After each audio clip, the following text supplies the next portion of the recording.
नमस्कार दोस्तों, मैं टिकम चंद चौधरी आपका फिर से स्वागत करता हूं आपके अपने हिस्ट्री की यूट्यूब चैनल पीटी हिस्ट्री वाला पर। देखिए, अपन राजस्थान के सिक्कों के बारे में पढ़ रहे थे। आज जो कल अपन ने पढ़ा था वो था एंशिएंट इंडिया में सिक्कों का प्रचलन कैसे हुआ, किस प्रकार सिक्कों को एक व्यापार वाणिज्य में इनका इस्तेमाल प्रारंभ हुआ विनिमय के रूप में। तो अपन ने वो बात पढ़ी। उसके बाद अपन सिक्के किस प्रकार निर्मित किए जाते थे उनके बारे में पढ़ा, और सिक्कों का जो अध्ययन था उसके बारे में अपन ने चर्चा की है। आज अपन पढ़ेंगे पंचमार्क कॉइन्स यानी आहत सिक्कों के बारे में। ठीक है, देखिए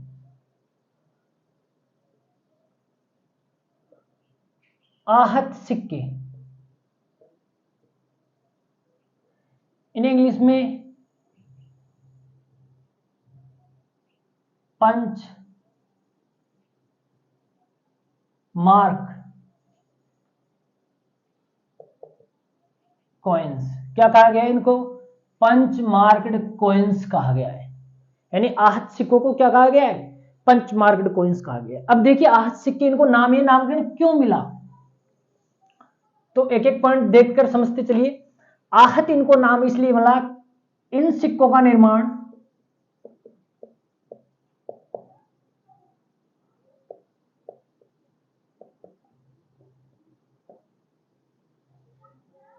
ठप्पा मारकर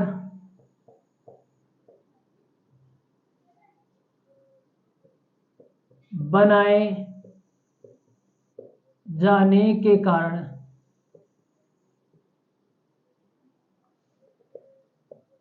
इन्हें आहत सिक्के कहा गया। इनको आहत सिक्के नामकरण क्यों दिया गया? क्योंकि इनका निर्माण धातु के ऊपर ठप्पा मारकर बनाए जाने के कारण इनको क्या कहा गया? आहत सिक्के कहा गया। अब देखिए, खुद कौटिल्य यानी जिसको आप चाणक्य कहते हो, जिसका एक नाम विष्णुगुप्त मिलता है, उन्होंने अपने अर्थशास्त्र में इस प्रकार के सिक्के बनाए जाने की जानकारी देता है। वो कहता है कि इस प्रारंभ में क्या किया जाता है कि धातु उसको गलाया जाता है भट्टियों में। उसको गलाने के बाद में उसकी क्या बनाई जाती है? पतली पतली चद्दर्स बनाई जाती है। उन चद्दर्स को फिर एक साइज में काटा जाता है। उसको काटने के बाद में उसके ऊपर क्या दिया जाता है? ठप्पे से क्या किया जाता है? उन पर आकृतियां उत्कीर्ण की जाती है। इस प्रकार की जानकारी कहां से मिलती है अपन को? कौटिल्य के अर्थशास्त्र से मिलती है, जिससे प्रसिद्ध विद्वान डॉक्टर वासुदेव शरण अग्रवाल, डॉक्टर वासुदेव शरण अग्रवाल ने इन्हें क्या नाम दिया? आहत सिक्के नाम दिया, जो कि अपन ने कल पढ़ लिया था। तो आहत सिक्के नाम किसने दिया था? डॉक्टर वासुदेव शरण अग्रवाल ने। क्यों दिया यह भी मैंने कल बताया था आपको, क्योंकि उन्होंने निर्माण विधि के आधार पर यह नाम दिया था। और निर्माण किस आधार पर किया जाता था इनका? ठप्पा मारकर। किस प्रकार?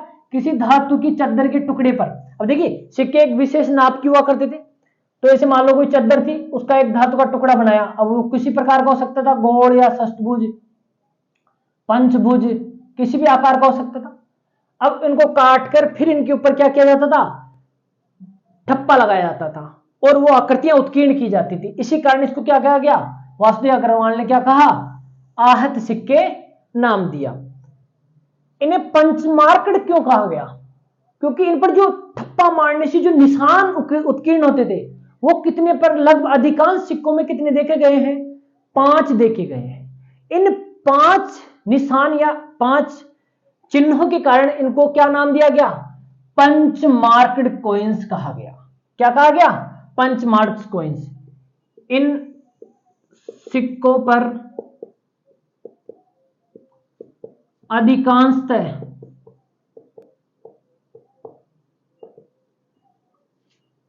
अधिकांशतः 5 चिन्ह देखे गए हैं। कितने चिन्ह देखे गए? 5 चिन्ह देखे गए हैं। अब देखो, अपन मगध उसके आसपास के जब पंचमार्क सिक्के अस्तित्व में आए, खोजबीन में जब अपन को प्राप्त हुए, तो हमने देखा कि मगध और उसके आसपास के क्षेत्रों पर जो सिक्के प्रचलन में थे, जो आहत सिक्के प्रचलन में थे उन पर क्या देखा गया, 5 निशान देखे गए। क्या देखे गए, 5 निशान। और 5 निशान क्या कहते हैं, इनमें अनिवार्य रूप से तो सूर्य का प्रतीक चिन्ह आता था, और इसके अलावा पर्वत श्रृंखलाओं के चिन्ह आते थे, यानी पर्वत चोटियों के जिक्र होता था। इसके अलावा पशु पक्षियों के और किसी साम्राज्य के प्रतीक यानी मगध साम्राज्य का प्रतीक का चिन्ह भी आता था। इस प्रकार होकर कुल मिलाकर कितने चिन्ह देखे गए थे, 5 चिन्ह देखे गए थे। इस कारण इन्हें पंचमार्क्ड कॉइन्स नाम किसने दिया, पंचमार्क नामकरण सर्वप्रथम, ध्यान रखना, इन सिक्कों का सर्वप्रथम आहत नामकरण किसने किया था, डॉक्टर वासुदेव शरण अग्रवाल ने। लेकिन पंचमार्क, अब आपको पता होगा अंग्रेज तो इंग्लिश में बोलेंगे, अंग्रेज तो इंग्लिश में करेंगे नामकरण, तो उन्होंने क्या किया, पंचमार्क नामकरण सर्वप्रथम किसने किया, 1835 में जेम्स प्रिंसेप ने किया। क्यों किया, ये आपको मैंने पहले बता दिया है, क्योंकि इन पर अधिकांशतः 5 चिन्ह देखे गए थे। इससे कम भी थे, इससे अधिक भी थे, लेकिन अधिकांश मुद्राओं पर क्या देखे गए, 5 चिन्ह देखे जाने के कारण इनको क्या कहा गया, पंचमार्क कहा गया। और ये नामकरण किसने किया, जेम्स प्रिंसेप ने किया, जिसे भारतीय मुद्रा शास्त्र का क्या कहा जाता है, जनक कहा जाता है। ठीक है, आगे देखिए। अब देखो ये मुद्राएं थी, आहत सिक्के थे, वो कहां पर प्रचलित थे, इनका प्रचलन क्षेत्र, इनका प्रचलन क्षेत्र कहां था, सिंधु व गंगा घाटी के मैदानों में। कहां पर था, सिंधु और गंगा घाटी के मैदानों में था। अब आपको पता है अपने जो द्वितीय नगरीकरण का काल था, जिसे अपन महाजनपद काल कहते हैं, इस महाजनपद काल, अपने जो 16 महाजनपद थे वो कहां से कहां तक फैले हुए थे, आपके तक्षशिला से लेकर आपके नर्मदा नदी तक फैले हुए थे। जो सबसे दक्षिण का जो आपका महाजनपद था वो अशमक था, ठीक है, जिसकी राजधानी पोटल या पोटनी कही जाती है।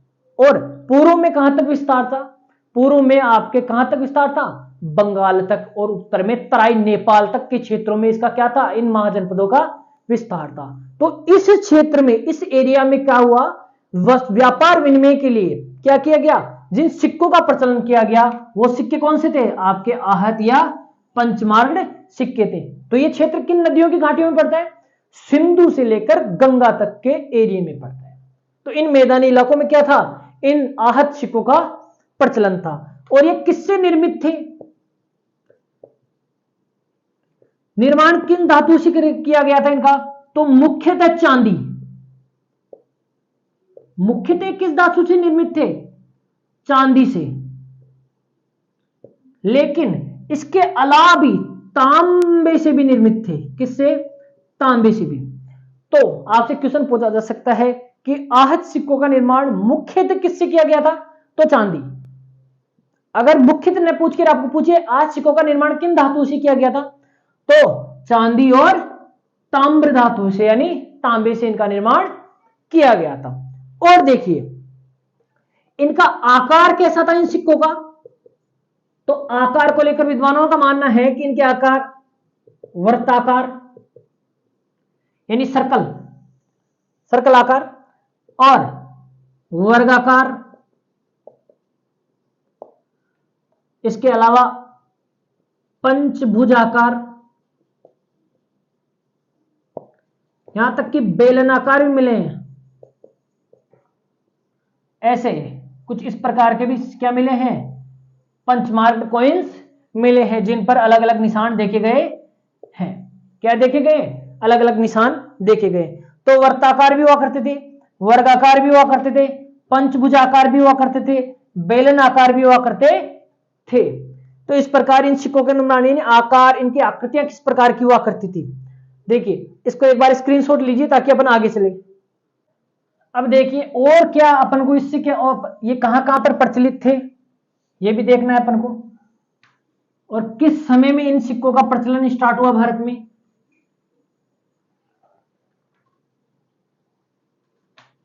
देखिए आहत सिक्कों का प्रचलन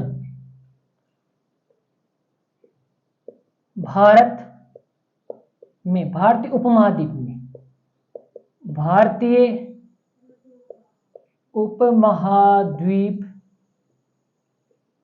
में प्रचलन। तो कब हुआ इनका प्रचलन?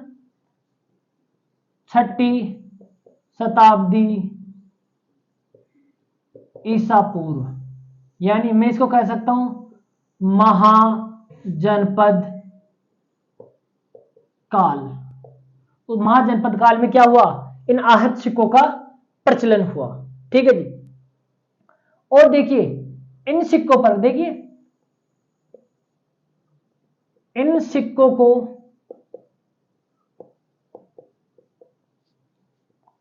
भारत के प्राचीनतम सिक्के माना गया है। क्या किया गया है? इन सिक्कों को भारत के प्राचीनतम सिक्के माना गया है। यानी भारत के सबसे प्राचीन या कॉइन्स कौन से हैं? वो है आपके आहत सिक्के। तो ये आप चीज ध्यान रखिएगा। क्यों? क्योंकि आर्कियोलॉजिकल जो पुरातात्विक साक्ष्य मिले जिन सिक्कों के, वो सबसे पहले यही है। इस कारण इनको क्या कहा जाता है? भारत के प्राचीनतम सिक्के कहा जाता है। ठीक है। अब इनकी विशेषता क्या थी?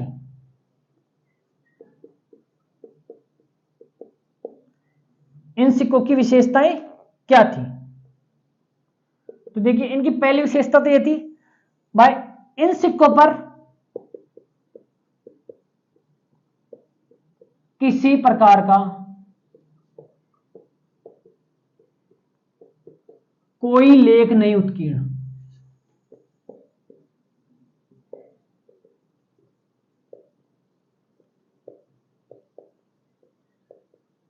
क्या नहीं है? किसी प्रकार का कुछ भी नहीं लिखा हुआ है।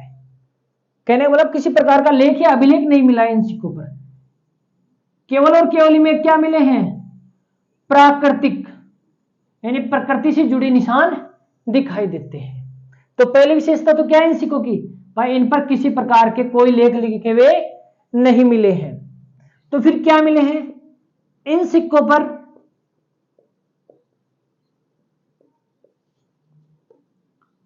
अनिवार्य रूप से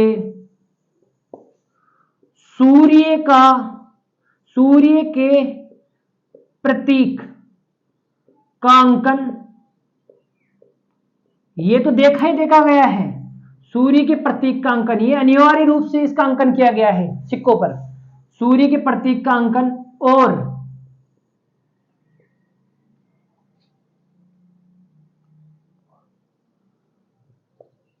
प्रकृति, पशु पक्षी, नदियां, पर्वत आदि के निशान देखे गए हैं। किस किस के निशान देखे गए हैं? अनिवार्य रूप से सूर्य का अंकन था। अधिकांश मुद्राओं में या लगभग 80% मुद्राओं में सूर्य का अंकन दिखाई देता है, यानी अनिवार्य रूप से इसका तो अंकन किया गया था। और इन पर प्रकृति के निशान, यानी प्रकृति से संबंधित चिन्ह, पेड़ पौधों के, पशु पक्षियों के, नदियों के और यहां तक कि पर्वत चोटियों के भी निशान दिखाई देते हैं। ठीक है। और क्या देखो, और क्या विशेषता इन सिक्कों की? इन सिक्कों की विशेषता मुख्य रूप से ये चांदी से निर्मित थे। किससे निर्मित थे? चांदी से। और इनमें एक और धातु इस्तेमाल की गई थी, वो थी तांबा। और क्या विशेषता हो सकती है इन सिक्कों की?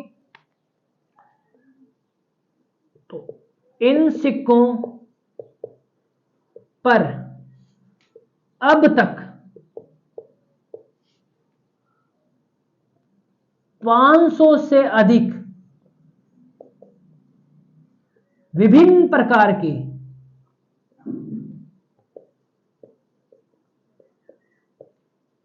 चिन्ह देखे जा चुके हैं।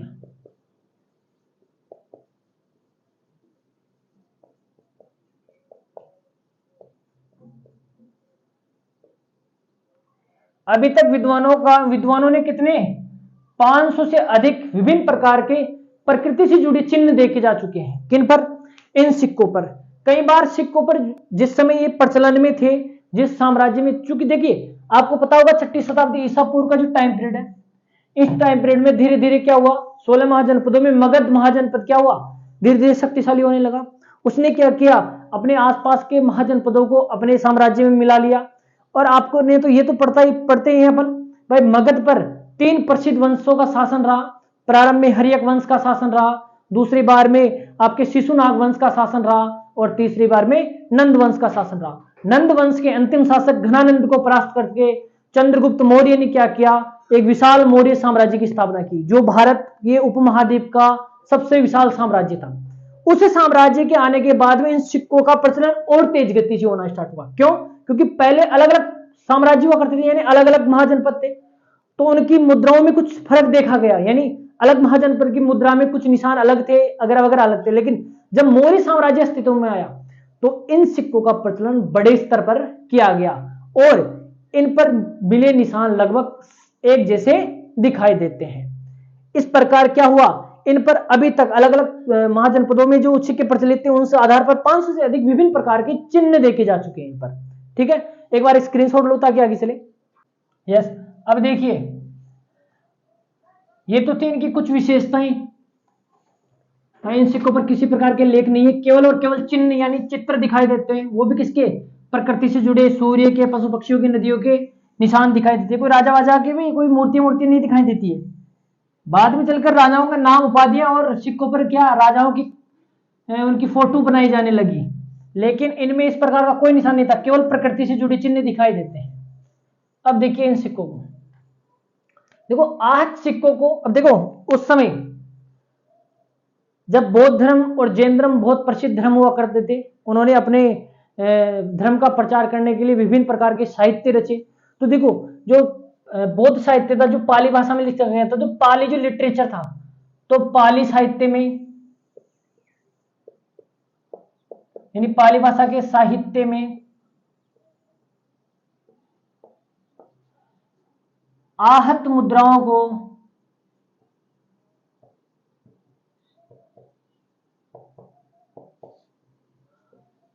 काहेपन कहा गया है।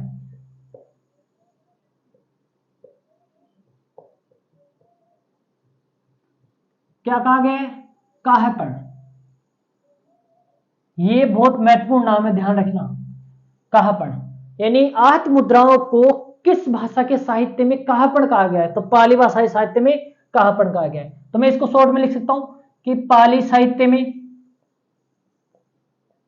आहत मुद्रा को तो क्या नाम दिया, काहापन कहा। संस्कृत भाषाई साहित्य में इसे कारसापन कहा गया। क्या कहा गया? कारसापन कहा। मनुस्मृति में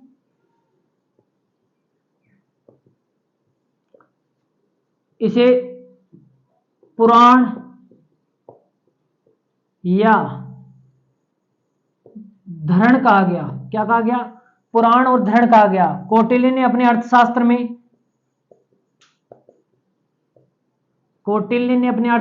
क्या कहा? इसको पण कहा। क्या कहा? पण। और कात्यायन ने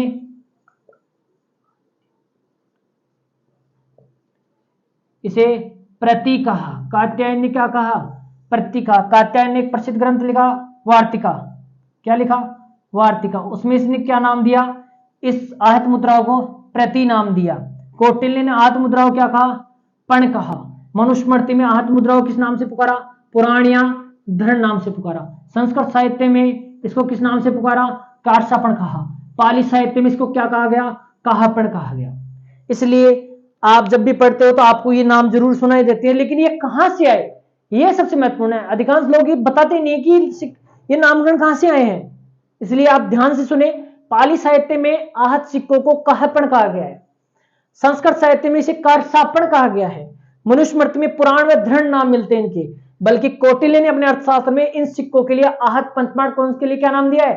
पण नाम दिया है। और कात्यायन ने इनके लिए क्या नाम दिया है? प्रति। कात्यायन ने अपनी वार्तिका लिखी, एक प्रसिद्ध पुस्तक लिखी, उसमें क्या नाम दिया? प्रति नाम दिया। मनुस्मृति जो भारत की सबसे प्राचीन विधि ग्रंथ है, यानी सबसे प्राचीन स्मृतियों में सबसे प्राचीन स्मृति कौन सी है? मनुस्मृति। यह भारत का प्रथम लॉ से संबंधित यानी विधि से संबंधित ग्रंथ है। उसमें इन धातुओं को क्या नाम दिया गया है? इन सिक्कों को पुराण या दहन नाम दिया है। ये पांचों नाम वेरी इंपॉर्टेंट, ध्यान रखना। इस आहत सिक्कों को विभिन्न साहित्यों में किन नामों से जाना गया है? ठीक है, अक्सर ये नाम आप पढ़ते हैं बीच बीच में, लेकिन ये कोई नहीं बताता कि किस नाम कहां से आए, इसलिए ये चीज बहुत ध्यान से सुनना कि पाली साहित्य में कहापण, संस्कृत में कारसापण, मनुस्मृति में पुराण या धरण। कौटिल्य ने अपने अर्थशास्त्र में इसके लिए पण नाम का इस्तेमाल किया है और कात्यायन ने अपनी वार्तिका में इसके लिए प्रति शब्द का इस्तेमाल किया है। आप एक बार स्क्रीनशॉट लो ताकि आगे चलिए। आगे देखिए, ये तो लिटरेचर में, साहित्य में आहत सिक्कों के लिए क्या नाम मिलते हैं वो है। अब देखिए, अब बात आती है, अब मैंने अभी बताया कि आपको जो मौर्य काल था, मौर्य काल में इन सिक्कों का बड़े स्तर पर क्या किया गया? उत्पादन स्टार्ट हुआ। ये अपन ये भी कह सकते हैं कि मौर्य काल पहला काल था जिसने सिक्कों को राजकीय संरक्षण प्रदान किया, यानी पंचमार्क या आहत सिक्कों को राजकीय संरक्षण प्रदान करने वाला साम्राज्य कौन था? मौर्य साम्राज्य था। तो ये चीज जरूर ध्यान रखना आप। ठीक है, अपन देखते हैं अब राजस्थान में आहत सिक्के कहां से मिले। राजस्थान में कहां से आहत सिक्के दिखाई देते हैं? तो अपन पहले पढ़ेंगे बैराट के बारे में। किसके बारे में? बैराट।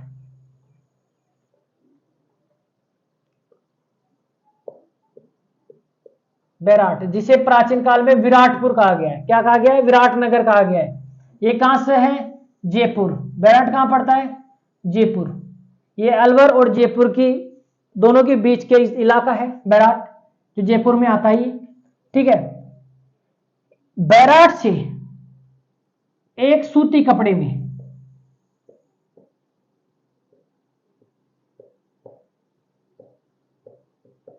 बैराट से एक सूती कपड़े में बंधी हुई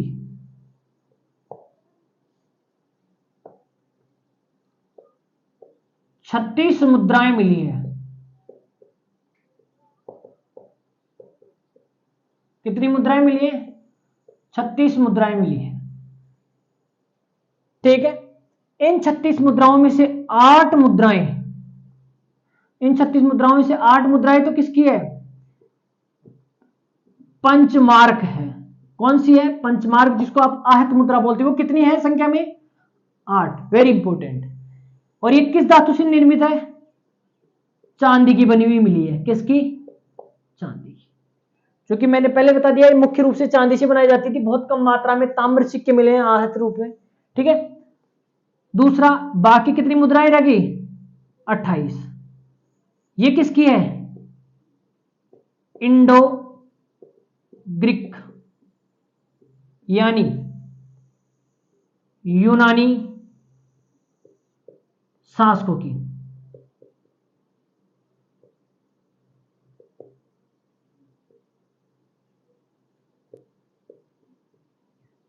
किन शासकों की मुद्राएं हैं? इंडो ग्रीक यानी यूनानी शासकों की मुद्राएं हैं। इस प्रकार बैराट से कुल कितनी मुद्राएं मिली हैं? 36। अब इन 28 इंडो ग्रीक मुद्राओं में से, ये वेरी इंपॉर्टेंट चीज है क्योंकि इसका अभी तक 2-3 बार क्वेश्चन आ चुका है। तो बैराट से मिली मुद्राओं में से कितनी मुद्राएं यूनानी शासक मिनेंडर की है? तो यहां से 28 मुद्राओं में से 16 मुद्राएं यूनानी राजा मिनेंडर की है।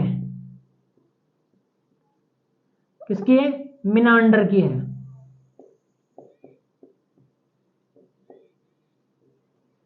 किसकी है? यूनानी। 16 मुद्राएं यूनानी राजा मिनांडर की है। वो कहां से मिली अपन को? बैराट से। तो देखिए, बैराट से इन मुद्राओं का मिलना भी एक महत्वपूर्ण चीज है। क्यों है? आपने सुना होगा, बैराट ऋग्वेदिक काल में बहुत प्रसिद्ध स्थल रहा है। ऋग्वेदिक के काल के बाद में, कहने का मतलब इसका नामकरण आपको उत्तर वैदिक काल में अथर्ववेद में मिलना दिखाई देता है। उसके बाद में उत्तर वैदिक काल के बाद में जैसे जैसे 16 महाजनपद आए, तो बैराट उन 16 महाजनपदों में से एक था। ठीक है, तो बैराट जब 16 महाजनपद थी, तो निश्चित तौर से यहां पर भी क्या की जाती होगी, आहत मुद्राएं जारी की जाती होगी, या वस्तु विनिमय या व्यापार वाणिज्य में मुद्राओं का इस्तेमाल किया जाता होगा। ऐसे में यहां से मुद्राएं मिलना भी बड़ी महत्वपूर्ण की चीज है। और क्या, यहां से मिले 28 इंडो ग्रीक मुद्राएं इस चीज की ओर इशारा करती है कि जब मिनांडर ने क्या किया, भारत पर आक्रमण किया। क्योंकि आपने पढ़ा होगा पुष्यमित्र शुंग के शासन काल में, जो कि मौर्य काल के बाद का काल है, यानी जिसको अपन मौर्योत्तर काल कहते हैं, तो मौर्योत्तर काल में जब मगध यानी कहने का मतलब, तो मौर्य वंश की गद्दी पर बैठने वाले कौन कौन हुआ करते थे, मौर्य वंश के बाद में कर्ण और शुंग वंश के शासकों का शासन रहा। तो शुंग शासक पुष्यमित्र शुंग के समय क्या हुआ, यूनानियों का भारत पर आक्रमण हुआ। इससे पहले भी यूनानियों ने भारत पर आक्रमण किया है, जिसे आप अलेक्जेंड्रिया सिकंदर कहते हैं। उसने 325 ईसा पूर्व में क्या किया, भारत पर आक्रमण किया और उसने पोरस से युद्ध किया। वो भी कहां पर, सिंधु की सहायक नदी झेलम नदी के तट पर किया था, जिसे हाइडेस्पिस का युद्ध या झेलम का युद्ध या वितस्ता का युद्ध भी कहा जाता है। लेकिन सिकंदर उसके बाद में वापस लौट गया।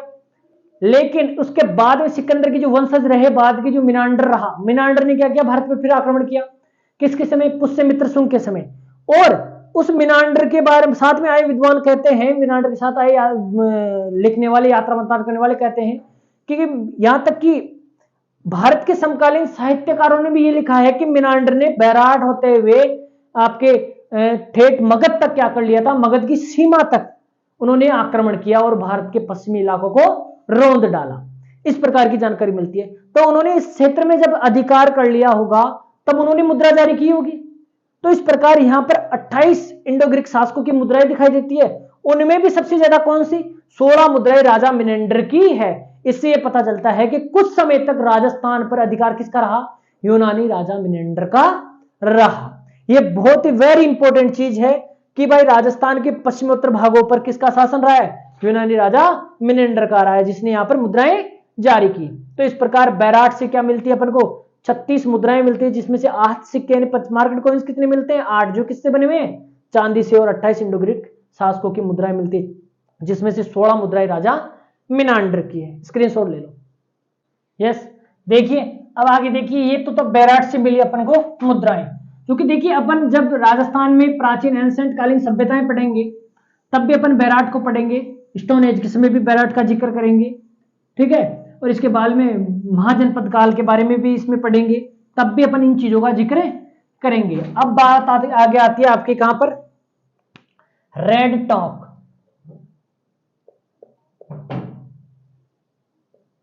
कहां से, रेड टॉक। रेड टॉक कहां पड़ता है, ये देखो ये किस नदी के किनारे है, डील नदी के किनारे। जैसे आपने सुना होगा बैराट बाणगंगा नदी के किनारे है, तो रेड टॉक किस नदी के किनारे है, डील नदी के किनारे है। यहां से अपन को कितने सिक्के मिले, 3075 पंचमार्क कॉइन्स मिले हैं। कितने, 3075 पंचमार्क सिक्के मिले। कितने, ये संख्या आप जरूर ध्यान रखना, 3075। बैराट से तो 8 पंचमार्क सिक्के मिले हैं, बल्कि रेड टॉक से 3075 पंचमार्क सिक्के मिले हैं। यानी अब तक भारत में सिक्कों का सबसे बड़ा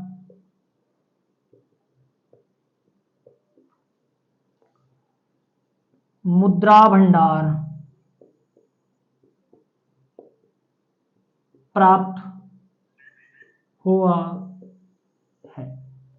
अब तक भारत में आहत सिक्कों का सबसे बड़ा, यानी एशिया में अब तक के आहत सिक्कों का सबसे बड़ा मुद्रा भंडार कहां से मिला है, रेड टॉक से मिला है। क्योंकि मैंने एक बार अपन को फर्स्ट क्लास में मैंने बताया था, अगर सिक्कों का बड़ी मात्रा में एक स्थान से मिलते हैं तो उनको क्या कहते हैं अपन, मुद्रा निधि कहते हैं। तो रेड टॉक से क्या मिली है अपन को, मुद्रा निधि। तो तुमको डायरेक्ट इस प्रकार का क्वेश्चन पूछा जा सकता है, मुद्रा निधि। अब देखो बैराट से तो मुद्रा निधि मिली नहीं है, क्योंकि वहां पर तो केवल 8 लगभग 36 मुद्राएं मिली है, लेकिन बड़ी मात्रा में यहां पर देखो, यहां पर गण मुद्राएं भी मिली है, मित्र सिक्के भी मिले हैं, वपु सिक्के भी मिले हैं, यहां तक कि यूनानी राजा अपोलोडोटस का सिक्का भी मिला है, यानी बहुत सारे सिक्के मिले हैं। गण मुद्राओं का मतलब है, यानी यहां पर गणराज्य से संबंधित मुद्राएं मिली है लगभग 300। ठीक है, तो इस प्रकार बड़ी मात्रा में सिक्कों के ढेर मिलने के कारण इस स्थल को मुद्रा निधि स्थल भी कहते हैं। ठीक है, क्यों कहा जाता है रेड टोंक को? क्योंकि यहां पर लगभग 3075 पंचमार्क सिक्के एक जगह से ही मिले हैं, तो रेड टोंक को मुद्रा निधि स्थल भी कहते हैं। तो ये क्वेश्चन सीधा भी पूछा जा सकता है, किस स्थल से बड़ी मात्रा में मुद्रा निधि प्राप्त हुई है? तो किससे? रेड टोंक से। वो भी अब तक में भारत को सिक्कों का कितना सबसे बड़ा भंडार मिला है। ये सिक्के पंचमार्क सिक्के तो आपको तो पता ही होगा, ये 6ठी शताब्दी ईसा पूर्व से, ये किस टाइम पीरियड के हैं? इन सिक्कों का आकलन किया गया तो विद्वानों ने पता चला कि ये 6ठी शताब्दी ईसा पूर्व से लेकर 2री सदी ईसा पूर्व तक के सिक्के हैं। ये सिक्के कब से कब तक के हैं? 6ठी शताब्दी ईसा पूर्व से लेकर 2री सदी ईसा पूर्व तक के हैं। और ये अधिकांश तक किसके हैं? ये चांदी से बनी हुई हैं। किसके? चांदी से बनी हुई ये मुद्राएं। ठीक है, इनका वजन तो कितना है? 57 ग्रेन, यानी 32 रत्ती। अब मैंने आपको पहले बता दिया था 57 ग्रेन। अधिकांश विद्वानों का यह मानना है कि इन सिक्कों का वजन कितना रहा है? 57 ग्रेन रहा है। कितना रहा है? 57 ग्रेन। ये मुद्रा भार मापने की एक इकाई है, और इसको प्राचीन भारत में किस नाम से पुकारते थे अपन? रत्ती, रत्तिका आदि नामों से पुकारते थे। और इसका तोल किससे किया जाता था आपको पता है? गूंजा के फूल, गूंजा के बीजों से, गूंजा के बीजों से, गूंजा के बीजों से इनका क्या किया जाता था? तोल किया जाता था। यानी 32 रत्ती का अगर वेट निकाले तो कितना होगा? 3 से 3/4 ग्राम। कितने ग्राम के सिक्के दिए? 3 से 3/4 ग्राम का सिक्का था। ठीक है, इस प्रकार ये सिक्कों का वजन था। और क्या? अब ध्यान रखना, यहां से 300, यहां से 300 ताम्र मुद्राएं मिली है भी मिली है, जिन्हें गण मुद्राएं कहा गया है। क्या कहा गया है? गण मुद्राएं कहा गया है। इन मुद्राओं को विद्वानों ने कारसापण, पर्ण, धरण आदि नामों से पुकारा है। किनको? पंचमार्क सिक्कों। तो क्यों पुकारा है? क्योंकि प्राचीन साहित्य में इनको इन्हीं नामों से पुकारा जाता था। तो विद्वानों ने कारसम, कई विद्वान इनको कारसापण कहते हैं, तो कोई पर्ण कहते हैं, तो कोई धरण कहते हैं। ठीक है, यहां से 300 क्या मिले हैं? ताम्र मुद्राएं और मिली, जिनको क्या कहा गया है? गण मुद्राएं कहा गया है। और क्या मिला है? 14 मित्र सिक्के मिले हैं। 14 मित्र सिक्के भी प्राप्त हुए हैं। ठीक है, जिन पर सूर्य मित्र, ब्रह्म मित्र इस प्रकार के नाम दिखाई देते हैं। ठीक है, इसके अलावा और क्या मिला है? यहां से एक यूनानी राजा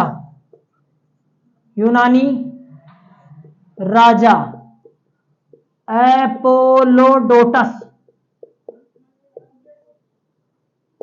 का सिक्का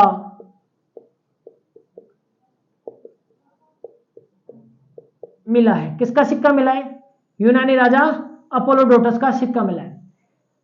आपसे ये क्वेश्चन पूछा जा सकता है कि कहां से यूनानी शासक अपोलोडोटस की मुद्रा प्राप्त हुई है? तो रेड टोंक से। आपसे ये भी पूछा जा सकता है कि कहां से 28 यूनानी यानी इंडो ग्रीक शासकों की मुद्राएं मिली है? तो बैराट से। आपसे यह भी पूछा जा सकता है कि मिनांडर की 16 मुद्राएं, या बैराट से यूनानी राजा मिनांडर की कितनी मुद्राएं मिली है? तो 16 मुद्राएं मिली है। तो इस प्रकार की चीजें आप ध्यान रखिए। आपको किसी प्रकार से घुमा के क्वेश्चन किया जा सकता है, तो आप कंफ्यूज मत होना। तो यहां से एक मुद्रा किसकी मिली है? यूनानी राजा अपोलोडोटस की मिली है। तो यहां से यूनानी मुद्राएं मिलना भी इस बात का संकेत है कि संभवतः राजस्थान के इन भागों पर क्या था? यूनानी शासकों ने अधिकार कर रखा था, और उन्होंने क्या की थी, यहां पर मुद्राएं जारी की थी। तो 14 मित्र सिक्के मिले हैं, 300 गण सिक्के मिले हैं, 3075 पंचमार्क सिक्के मिले हैं। इसके अलावा कुछ 189 अज्ञात मुद्राएं भी मिली है। अज्ञात मुद्राएं कितनी मुद्राएं, 189 अज्ञात मुद्राएं। अज्ञात मुद्रा का मतलब इन पर निशान तो हैं, लेकिन विद्वान इनको सही तरीके से पहचान नहीं पाए भी ये है किसकी, किस साम्राज्य से संबंधित है, कब समय जारी की गई। तो क्या है कि थोड़ा उनका जो ऊपर के जो निशान है वो थोड़ी क्या हो गए, मिट गए, खराब हो गए हैं। तो ऐसे में उनको अज्ञात मुद्राएं नाम दे दिया। क्या नाम दे दिया गया, अज्ञात मुद्राएं नाम दे दिया। क्या, चूंकि अपन रेड टोंक को अपन राजस्थान की सभ्यताओं में भी पढ़ेंगे, ठीक है। तो रेड टोंक से ये तो मुद्राएं अपन को प्राप्त हुई है। तो रेड टोंक झील नदी के किनारे 3075 पंचमार्क सिक्के मिले हैं। अब तक भारत में सिक्कों का सबसे बड़ा मुद्रा भंडार प्राप्त हुआ है यहाँ से, यानी ये भारत की प्राचीन मुद्राएं हैं जो 6ठी शताब्दी ईसा पूर्व से 2री सदी ईसा पूर्व तक प्रचलित थी। ये चांदी की बनी हुई है। इनका वजन 57 ग्राम 32 रत्ती जो गुंजा के बीजों से तोली जाती थी, यानी लगभग 3 से 3/4 ग्राम की है, ठीक है। ये मुद्राएं, यहां से 300 ताम्र मुद्राएं भी मिली है, जिनको क्या कहा जाता है, गण मुद्राएं कहा जाता है, यानी गणराज्यों की मुद्राएं थी, ठीक है। जैसे मालव गण की हो गई, क्योंकि मालव गण की मुद्राएं थी यहाँ पर, ठीक है। और यहाँ पर 14 मित्र सिक्के मिले हैं, जिन पर सूर्य मित्र, ब्रह्म मित्र, इस प्रकार के बहुत सारे नाम मिलते हैं। और एक यूनानी राजा अपोलोडोटस का सिक्का भी मिला है। बहुत ही important and very very most question, आपसे इसके बारे में क्वेश्चन पूछा जा सकता है। और 189 अज्ञात मुद्राएं भी मिली है। ये तो था आपका रेड टोंक से मिले आहत सिक्कों का प्रचलन। इसके अलावा यूनानी शासकों की मुद्राएं भी मिली है। बाकी अपन पढ़ेंगे अपन अगली क्लास में, और कौन कौन सी सभ्यताओं से या कौन कौन सी स्थलों से इस प्रकार की मुद्राएं मिली है, सांबर से भी मिली है। तो अपन अगली क्लास में, अब तक के लिए जय श्री राम, खम्मा गणी।